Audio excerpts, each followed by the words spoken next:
അപ്പോൾ മഴക്കാലത്ത് നമുക്ക് അടിപൊളി ക്രിസ്പി പഴംപൊരി കഴിച്ചാലോ. അപ്പം അതിനായിട്ട് നമ്മൾ ഇന്നൊരു പഴംപൊരി തയ്യാറാക്കാനാണ് പോണത്. അപ്പോൾ ഇൻഗ്രീഡിയൻസ് ഫസ്റ്റ് ഞാൻ പറയാം. ഇതിലേക്ക് വേണ്ടത് മൈദ, അരിപ്പൊടി, മഞ്ഞൾപ്പൊടി, ഉപ്പ്, പഞ്ചസാര.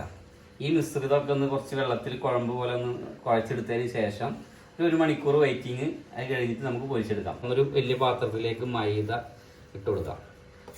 ഇതാ ഒരു 3-4 ടീസ്പൂണോളം അരിപ്പൊടി, ഒരു നുള്ളു മഞ്ഞൾപ്പൊടി ഇട്ടാ അത് ഇതിലേക്ക് ഇട്ട് കൊടുക്കാം. ഉപ്പ് ആവശ്യത്തിന് ഉപ്പിട്ട് കൊടുക്കാം. കുറച്ച് പഞ്ചസാര,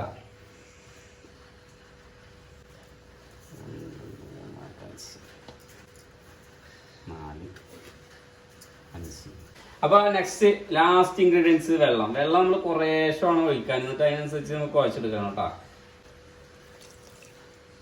കുറേശ്ശെ നമ്മൾ വെള്ളം ഒഴിച്ചിട്ട് നമ്മളത് മിക്സ് ചെയ്ത് നോക്കാം.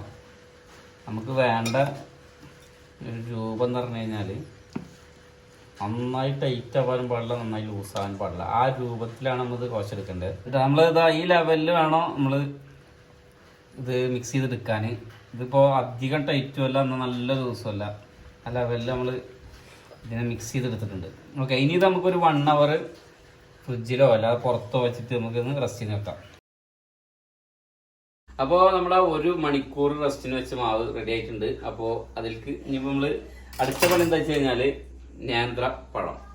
നമ്മളെ നാട്ടിൽ നേന്ത്രപ്പഴമാണെന്ന് പറയാം. മറ്റുള്ള സ്ഥലങ്ങളിൽ ഇതിനെ ഈ പഴത്തിന് പല പേരുകൾ ഉണ്ടാവുമല്ലോ.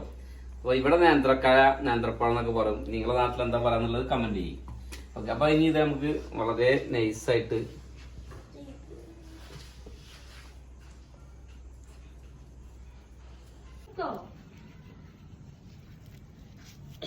കുറക്കാണ്, കട്ടി കുറക്കുക. അപ്പോൾ ടേസ്റ്റ് ഉണ്ടാവും പമ്പരിക്ക്. ഇനി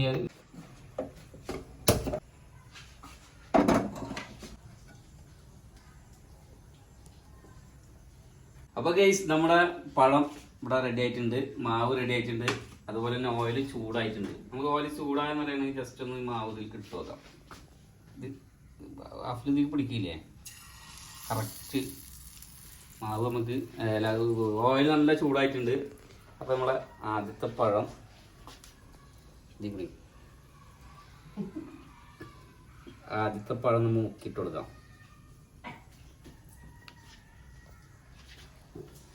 പിടിച്ചോട്ടാ. അങ്ങനെ ഓരോന്നോരോന്ന് നമുക്ക് പൊരിച്ചെടുത്തിട്ട് ബാക്കി നമുക്ക് സെറ്റാക്കാം.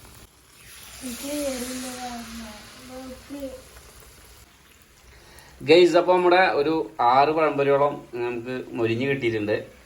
അപ്പോൾ നമുക്കിത് നേരെ ഒരു പാത്രത്തിലേക്ക് മാറ്റാം. ഫുള്ളിട്ടോ.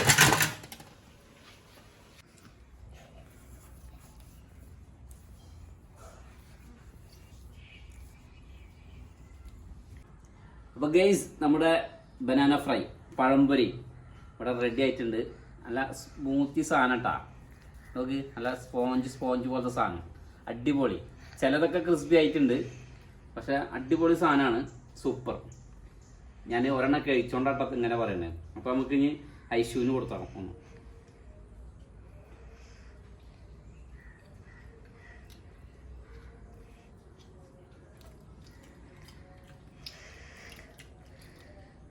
അങ്ങനെ കഴിച്ചോ?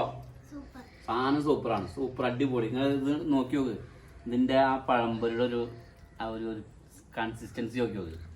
അതിൽ കൂടെ നല്ല കട്ടൻ ചായ.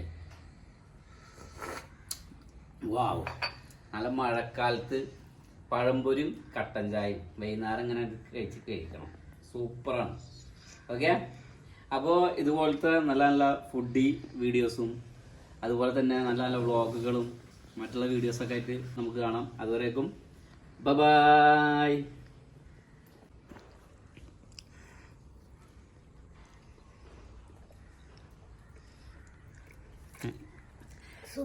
അടിപൊളിയാ. ഐശോ നിർത്തേ, ചായ തട്ടാണ്ട്.